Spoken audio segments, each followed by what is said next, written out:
Hello students, आप सभी का स्वागत है आज के सेशन में। टॉप 10 ऐसे इंपॉर्टेंट साइंस के क्वेश्चंस जो कि आपके क्लास 10th बोर्ड एग्जाम में आने के लिए पूरी तरीके से उत्सुक हैं। और ये 10 क्वेश्चंस की पॉसिबिलिटीज सबसे ज्यादा आपके आने वाले इस साल के 2026 के बोर्ड एग्जाम में रहेगी। तो आप सभी सबसे पहले इस चैनल को सब्सक्राइब कर लें अगर नहीं किया है तो, और वीडियो को लाइक और शेयर करें। साथ ही साथ अपनी कॉपी पेन को लेकर रेडी रहिए कि सभी क्वेश्चंस को आप नोट डाउन कर सकें और उनके सॉल्यूशंस को भी आप राइट डाउन कर पाएं। तो चलिए देर ना करते हुए शुरुआत करते हैं आज के सेशन की। और मैं आपका मेंटर एजुकेटर दिव्यांशु पांडे। तो अभी आप देख ही रहे हो कि किस तरीके से हमारी सीबीएसई ने कॉम्पिटेंसी फोकस प्रैक्टिस क्वेश्चंस को दिया हुआ है, पीडीएफ को दिया है। तो आज हम साइंस के second chapter acids, basis and salts को कवर करेंगे और इनसे रिलेटेड टॉप 10 क्वेश्चंस कैसे पूछे जा सकते हैं उसको हम कवर करेंगे।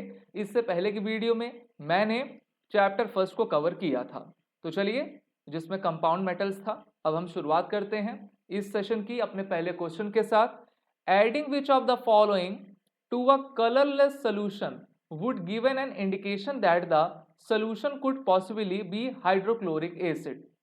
अब देखिए, सोल्यूशन को आपको HCl निकालना है, तो इसमें आप क्या डाल दें कि वो जो है मेनली हाइड्रोक्लोरिक एसिड आपका आ जाए।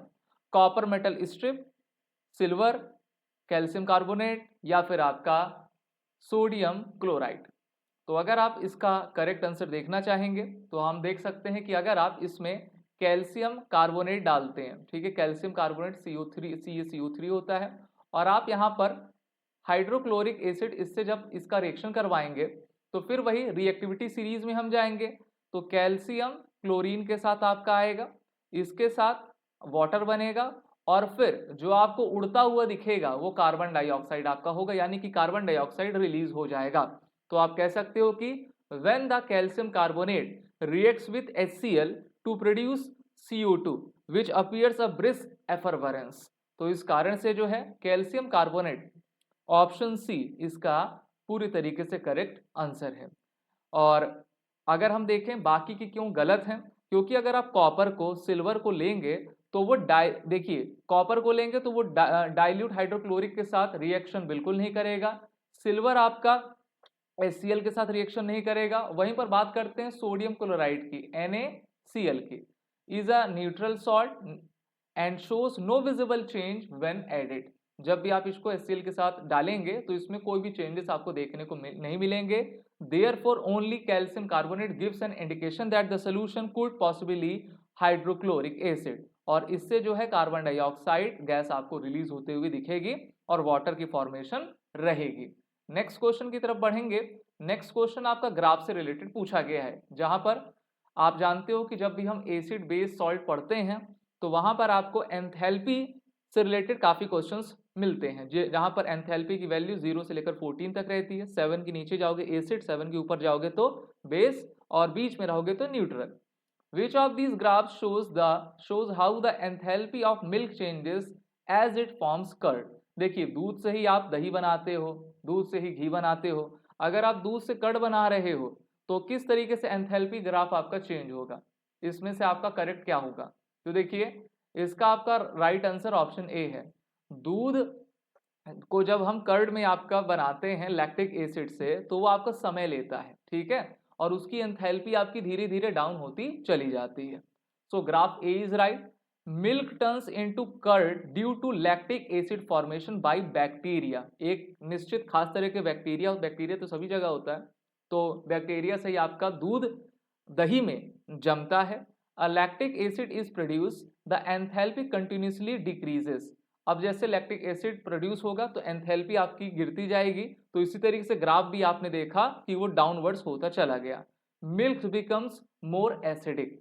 मिल्क क्या होगा, मोर एसिडिक होगा। अब जैसे आप 0 से लेकर 14 तक लोगे तो वैल्यू जब गिरेगी तो ये आपका, ये 7 है, ये एसिड की तरफ आपका आता चला जाएगा। There is no increase in the enthalpy at any stage during the curd formation, it is a steady downward trend. और आप यहाँ पर लैक्टिक एसिड को की फॉर्मेशन को यहाँ पर बना भी सकते हो। इसी के साथ आगे बढ़ते हैं और जानते हैं कि नेक्स्ट आपका क्या है question. The following table list the enthalpy values of some substances. यहाँ पर सॉल्यूशंस और एंथैल्पी वैल्यू दी गई, जैसे कि HCl का 1, मिल्क का 6, प्योर वाटर का 7, बेकिंग सोडा का 9, सोडियम हाइड्रोक्साइड का 14। बेकिंग सोडा का फॉर्मूला आप सभी को जरूर पता होना चाहिए, क्योंकि आपके एग्जाम में पूछा जाता है ना, कभी कभी उससे रिलेटेड रिएक्शन भी आपकी आ जाएंगे, तो देख लीजिए। और एंथैल्पी वैल्यू से आपको पता चल जाएगा कि कौन एसिडिक है, कौन आपका बेसिक है। ये भी पता चलेगा कि वीक एसिड कौन है, स्ट्रॉन्ग एसिड कौन है, कौन वीक बेस है, कौन आपका स्ट्रॉन्ग बेस है। तो क्वेश्चन यहाँ पर आपका दिया गया है कि what would happen to the enthalpy of an acid and a base when each is diluted, pure distil water is added to it. अगर आप इसमें प्योर डिस्टिल वाटर को डालते जाएंगे, जैसे HCl में डाल दिया, मिल्क में डाल दिया, बेकिंग सोडा में डाल दिया, तो उनके एंथैल्पी में क्या बदलाव होगा, क्या चेंजेस देखने को मिलेंगे। तो सबसे पहले अगर आप देखोगे, so when pure distil water is added, ठीक है, अगर हम एसिड की बात करें, सो डाइल्यूशन रिड्यूसेस एसिडिटी, ठीक है, डाइल्यूट वाटर को डालने से एसिडिटी आप कम करते चले जाएंगे। तो इससे क्या होगा, एंथैल्पी वैल्यू, जो एंथैल्पी की वैल्यू रहेगी वो आपकी बढ़ती चली जाएगी, ठीक है, और ये 7 के क्लोजर चली जाएगी, क्योंकि यही एक तरीके से बॉर्डर बनाता है। Dilution reduces alkalinity, so the enthalpy increases, moves to closer to 7. In short, both acids and bases have moved towards neutral enthalpy 7. तो इससे जो है दोनों ही आपका 7 की तरफ होते जाते हुए दिखेगा और न्यूट्रल फॉर्मेशन आपका कर देगा।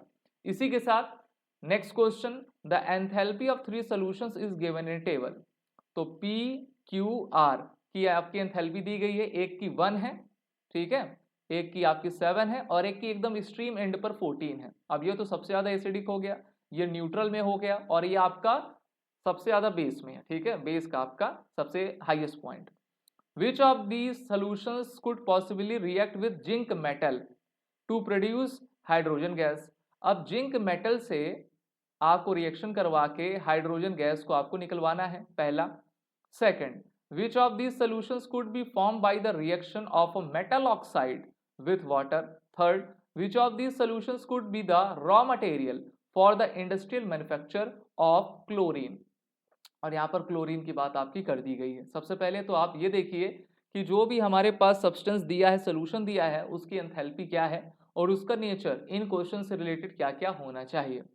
तो अगर हम पहले को देखेंगे, so zinc reacts with acids to produce hydrogen gas. Solution enthalpy 1 is strongly acid, वो तो हमने देख ही लिया, उसको तो मैंने आपको पहले ही बताया, ये सबसे स्ट्रॉन्ग एसिड है, ये स्ट्रॉन्ग आपका बेस है। तो आप यहाँ पर ये कह सकते हो दूसरे क्वेश्चन में, which solution could be form by the reaction of a metal oxide with water. तो मेटल ऑक्साइड को जब भी वाटर के साथ रिएक्ट आप कराओगे तो आपको बेस मिलेगा, एल्कली मिलेगा। Strong base have high enthalpy value, जिसकी वैल्यू आपकी 14 रहा करती है। थर्ड में क्या पूछा था, which solution could be the raw material for the industrial manufacture of chlorine. So chlorine is manufactured by electrolysis of brine, जिसको हम एक्वस सोडियम क्लोराइड कहते हैं, और ये एक प्रकार का न्यूट्रल रहा करता है, यानी कि इसकी एंथैल्पी वैल्यू 7 रहती है, बॉर्डर रीजन पर रहता है। और यहाँ पर आप सभी जो है ब्राइन को देख पा रहे हैं, ठीक है, ये ब्राइन आपका है। चलिए नेक्स्ट क्वेश्चन की तरफ चलेंगे। A remarkable property of acids that they can dissolve metal.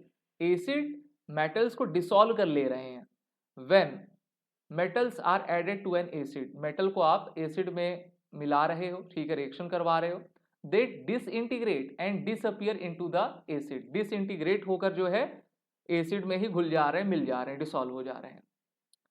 पहला, state one other common observation when metals dissolve in acids, explain the reason for this observation. पहला क्वेश्चन क्या है, state one other common observation when metals dissolve in acid, और बताना है कि reason क्या है। दूसरा, if the acids with the dissolve metal is evaporated, ठीक है, उसमें बुदबुदाहट आके जो है, जो एफरवेरेंस नहीं होता वो आ जाए, can we get the metal back, क्या हम मेटल को फिर से पा सकते हैं। तीसरा, in this equation the word dissolve is used within quotes. This is because it is not actually an example of dissolving. What is the main difference between a metal dissolving in acid and sugar dissolving in water? देखिए, अगर आप metal dissolving in acid देखोगे तो ये एक irreversible process है, chemical change है। वहीं पर जब शुगर पानी में मिलता है तो वो फिजिकल चेंज होता है, ठीक है। मेटल जब आपका एसिड में मिल जाता है तो कुछ ना कुछ न्यू फॉर्मेशन हो जाती है, लेकिन जब चीनी पानी में घुलता है तो आपको कुछ भी नया देखने को नहीं मिलता। तो तीसरा तो हमने देख लिया। अब पहले दूसरे की तरफ हम चलते हैं। तो यहां पर आप देखिए, effervescence bubbling is seen, one other common observation and it is ना मेटल्स डिसॉल्विंग इन एसिड। तो देखिए रीजन क्या है, when a metals react with an acid hydrogen gas is produced. Metal आपने लिया, कुछ भी मेटल ले लीजिए, जिंक ले लीजिए, एसिड से आपने रिएक्शन करवाया तो सॉल्ट भी आपको मिल रहा है, हाइड्रोजन गैस आपकी निकलती हुई दिख रही है। तो हाइड्रोजन गैस आपकी मतलब स्केप होगी, वो निकलेगी। दूसरा आपसे क्या पूछा था, can we get the metal back by evaporating the solution. नहीं, केमिकल आपका रिएक्शन हो गया तो वो कहां से, जब डिसॉल्व ही हो गई तो आपको वो बैक थोड़ी ना मिल पाएगा। ठीक है, वो बैक आपका नहीं मिल पाएगा, तो वो इरिवर्सिबल है, रिवर्सेबल सोल्यूशन तो है नहीं, रिवर्सेबल रिएक्शन तो है नहीं, इसलिए। और जैसा मैंने आपको तीसरा बताया, मेटल इन एसिड देखोगे तो केमिकल चेंज है, सुगर इन वाटर देखोगे तो ये फिजिकल चेंज है। एक क्वेश्चन आपका यहां से बनेगा, बड़ा इंपॉर्टेंट है। मेटल इन एसिड में देखोगे न्यू सब्सटेंस आपका फॉर्म हो जाएगा, जैसे कि सॉल्ट और हाइड्रोजन आ गया, और ये इरिवर्सिबल प्रोसेस है। वहीं पर सुगर वाटर में नो न्यू सब्सटेंस फॉर्म, और ये एक रिवर्सिबल प्रोसेस है। So metal does not truly dissolve, it reacts chemically. Next question की तरफ बढ़ेंगे, बड़ा इंपॉर्टेंट क्वेश्चन है, और यहाँ पर सुनीता जी एक एक्सपेरिमेंट करते हुए हमको दिख रही हैं। Sunita carried out the following reactions in the laboratory, complete neutralisation of 1 mole of sodium carbonate. Sodium carbonate आपने लिया है और इसको हाइड्रोक्लोरिक HCl से आप इसकी रिएक्शन करा रहे हैं, जिसको हिंदी में हम अभिक्रिया करना कहते हैं।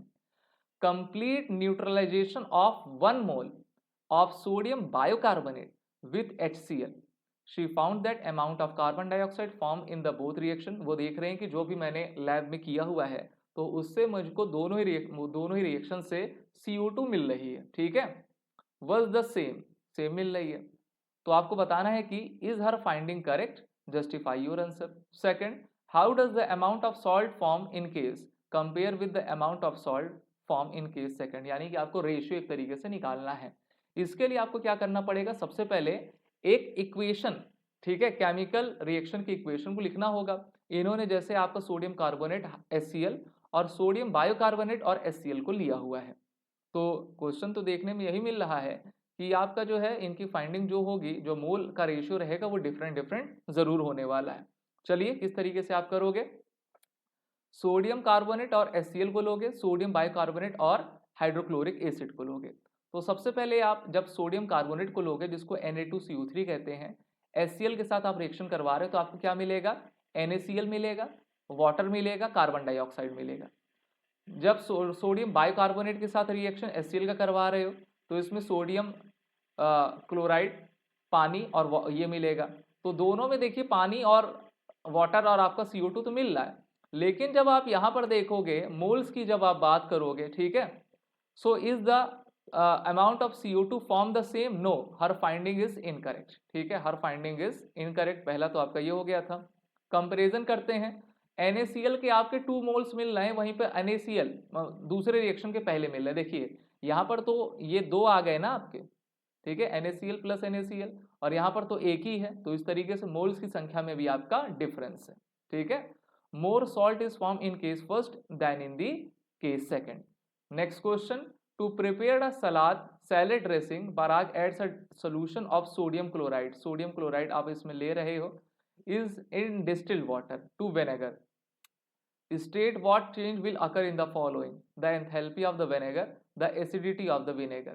आप इसमें डिस्टिल वाटर डाल रहे हो, डिस्टिल वाटर डालने से हम सभी जानते हैं कि एंथैल्पी में तो परिवर्तन आपका होता है, और जो विनेगर हुआ करते हैं वो हमेशा वीक एसिड होते हैं, जिसको एसिटिक एसिड हम कहा करते हैं। So effect of sodium chloride solution to vinegar, change in enthalpy of vinegar, enthalpy increases slightly, moves towards neutral. ठीक है, ये जो आपका 7 है इसके तरफ आपको बढ़ता हुआ दिखेगा ना, यानी कि वो जो एसिड रहेगा वो वीक होता जाएगा, वीक एसिड होगा, वीक एसिड होगा तो वो बेस की तरफ आपका धीरे धीरे मूव करेगा, न्यूट्रल की तरफ भागता जाएगा। Change in acidity, acidity decrease होगी ड्यू टू डाइल्यूशन। ठीक है, तो ये चीज आप हो गया। Vinegar is sour liquid, essentially diluted acetic acid made from a double fermentation of sugary sources like fruit, grains or wine. इसी के साथ हम आपको ले चलेंगे नेक्स्ट क्वेश्चन की तरफ। बड़ा ही इंपॉर्टेंट क्वेश्चन है। अब यहां पर आपको एक तरीके से आप कह सकते हो कि केस स्टडी वाला क्वेश्चन है। Rajesh was given a substance and asked to identify. He conducted 3 test on the substance and recorded the result. पहला, it releases CO2, water and a sodium salt. ठीक है, सोडियम सॉल्ट भी बन रहा है, water भी बन रहा है, कार्बन डाइऑक्साइड भी बन रहा है। ऑन हीटिंग विथ वाटर, किसी सब्सटेंस को लिए उस पानी के साथ गर्म करते हो तो ये चीजें निकलती हैं। दूसरा, it turns universal indicator on greenish blue. Greenish blue में जो है ये कन्वर्ट हो रहा है। It can be prepared from ammonia as a raw material. सबसे पहले तो आपको बताना है कि राजेश को कौन सा सब्सटेंस गिवन दिया गया था कि उसको PQR, ये 3 सिचुएशंस आपको देखने को मिलती हैं। दूसरा, give one use of the substance based on the properties mention in the PQ। जो भी सब्सटेंस है उसके 2 आपको प्रॉपर्टीज बता दीजिए कि उसका हम यूज कहां कहां कर सकते हैं। तीसरा, Rajesh later read the recrystallisation. Recrystallisation का मतलब होता है कि अशुद्धियों को निकालना। ठीक है, जैसे आप कंकड़ पत्थर निकालना होता है ना, उसी तरीके से इसमें। Of the sodium salt form in P gives another basic salt that is use in the manufacture of borax. Borax क्या होता है अभी मैं आपको बताऊंगा। So you have to identify the sodium salt form in the P। सबसे पहले question को काफी ध्यान से पढ़ लीजिए और हो सके तो आप सभी इसको कॉपी में भी अपने लिखते जाइए। अगर हम सबसे पहले हमको पता लगाना है कि राजेश को कौन सा सब्सटेंस दिया गया था जिससे कि उसकी ये डिफरेंट ऑब्जर्वेशंस आ रही हैं और उस सब्सटेंस का यूज क्या आपका हो सकता है। तो देखिए यहां पर हम सब्सटेंस को सोडियम हाइड्रोजन कार्बोनेट कह सकते हैं। ठीक है, और ये बेकिंग सोडा होता है। बेकिंग सोडा का फॉर्मूला अगर आपसे पूछा जाए केमिकल फॉर्मूला तो बता दीजिएगा NaHCO3, sodium hydrogen carbonate. Na माने सोडियम, H पर हाइड्रोजन, CO3 माने carbonate. So on heating with water, इसी में देखिए अगर आप इसको पानी के साथ हीट करवाओगे CO2 निकलेगा, H2O निकलेगा और सोडियम सॉल्ट निकलेगी। Turns universal indicator greenish blue, weak base, prepared using ammonia as a raw material. अब यहां पर आप देख सकते हो वन यूज क्या है। पहला, बेकिंग सोडा में releases carbon dioxide, makes cakes and bread softly. ठीक है, केक्स आपका आसानी से बना सकता है। Sodium salt formed in P and related to borax manufacture. Borax क्या है? Borax is a salt specifically a sodium tetrahydrate salt commonly use for detergent cleaning, toilet cleaning and pest control. ठीक है, तो क्लीनिंग के क्षेत्र में आपका काम आता है।